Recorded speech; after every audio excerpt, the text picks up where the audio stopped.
Doctor Shahnawaz एक senior doctor थे और काबिल थे, होनहार था, और इसके साथ साथ वो एक महज़िब और मजहबदार शख्स भी था। डॉक्टर साहब की कल खबर जो हुई इलाके में फैल गई तो मातम बरपा गया। रात लोग नींद सोए गए।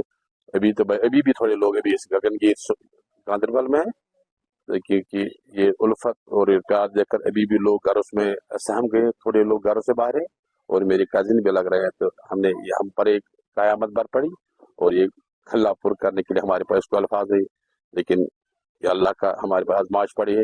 We have to face the challenge. आपने कब ये सुना कि ये इंसान पेश आया है जिसमें बेसिकली डॉक्टर हमें शाहनवाज भी शामिल है? बेसिकली हमें लेट से खबर लगी कि डॉक्टर शाहनवाज जख्मी हुए हैं यहाँ पर गगनगीर सोनमर्ग में। लेकिन आगे आगे टाइम गया तो हमने 9:30-5 में बोलूँ क्या मेरी पीसीआर गांधरबल से कंफर्म किया what is the latest update. उन्होंने कहा हमारे पास अभी कोई अपडेट नहीं, लेकिन 2 मिनट के बाद वहां से मुझे फोन आ गया डॉक्टर शाहनवाज की कंफर्मेशन डेथ हो गई है। फिर हम यहाँ रात भर रहे, 12-1 बजे तक देर था, रात भी बड़ी है। लोगों को हमने दिलासा दिया कि आप घर में बैठे सुबह आएंगे। जो ही डॉक्टर साहब की dead body I, will you signal to everyone that come and offer the last नमाज जनाब डॉक्टर साहब। बेसिकली डॉक्टर साहब कहना डॉक्टर और काबिल भी थे और बहुत दीनदार भी थे, और उसका रवैया लोग के साथ बहुत अच्छा था। डॉक्टर साहब के फैमिली के बारे में? पापा भी पुलिस में इंस्पेक्टर थे।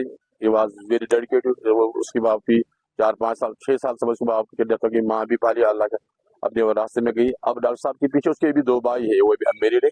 डॉक्टर साहब की बेटी की शादी से 4 दिन पहले हुई है, और शायद अभी वो इलाज में ही अभी रुखसती वापस नहीं आई थी अभी। और डॉक्टर साहब की 2 बेटे हैं और एक बेटी है। बेटी की शादी है, अभी 2 बेटे हैं। बेटी दोनों एक कॉलेज में पढ़ रहा है और दूसरा हायर सेकेंडरी पढ़ रहा है। कायर पाकिस्तानी आतंकवादियों ने एक बार फिर कश्मीर घाटी को लहूलुहान किया है। रात के अंधेरे में छिपकर कायरों की भांति इन पाकिस्तान के दरिंदे आतंकवादियों ने उत्तरी कश्मीर के सोनमर्ग क्षेत्र में जो मजदूर वहां टनल के कार्य में लगे थे उन पर निर्मम गोलीबारी की, और इस गोलीबारी में, इस आतंकी हमले में बहुत सारे मजदूर कारीगर लोग, उनकी जान चली गई। ये बहुत ही दुखद, बहुत ही दिलदोज ये घटना कश्मीर के गांदरबल जिले के गगनगीर क्षेत्र में पेश आया है। पाकिस्तान की ओर से लगातार जम्मू कश्मीर में अमन शांति और खुशहाली में खलल डालने की जो बार बार कोशिश होती है, हर षड्यंत्र को, हर कोशिश को हमारे सेना, हमारी पुलिस के जवानों ने पहले भी विफल किया है। आगे भी पाकिस्तान की हर साजिश और हर आतंकी घटना को विफल करेंगे। कश्मीर के गांदरबल के सोनमर्ग में निर्दोष मजदूरों की, कारीगरों की जो हत्या पाकिस्तानी आतंकवादियों ने की है, ये मानवता का कत्ल किया गया है, इंसानियत को तार तार किया गया है। निहत्थे और बेकसूर कारीगरों को, मजदूरों को निशाना बनाकर कायर पाकिस्तानी आतंकवादियों ने मानवता का कत्ल किया है, जिसकी भारी कीमत इन आतंकवादियों को चुकानी पड़ेगी। सेना तथा पुलिस ने पूरे सोनमर्ग क्षेत्र के घने जंगलों में कॉर्डन किया है। रात से ही सर्च ऑपरेशन इस सारे क्षेत्र में शुरू किया गया है।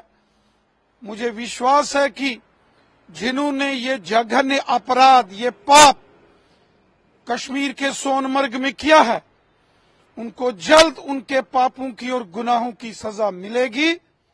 पाकिस्तान कश्मीर में अमन शांति और खुशहाली में खलल डालने की जो कोशिश कर रहा है, पाकिस्तान की हर कोशिश को, आतंकवादियों की हर कोशिश को हमने पहले भी विफल किया है।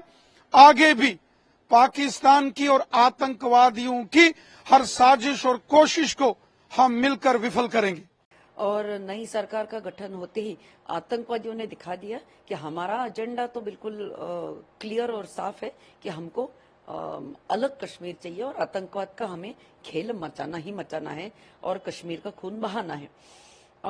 ये जो एक लश्कर ए तैयबा का एक टेररिस्ट फ्रंट है, सो कॉल्ड TRF नाम का, इन्होंने ये क्लेम किया है कि हमने ये आतंकवादी हमला किया है गंदेरबल में, जो सोनारमार्ग से जो जेड टर्निंग के पास एक टनल बन रहा है, और उस टनल में काम करने वाले वर्कर्स के ऊपर जब वो मेस में गए थे रात के 8:30 बजे, तब उनके ऊपर हमला किया गया, अंधाधुंध गोलियां चलाई गई।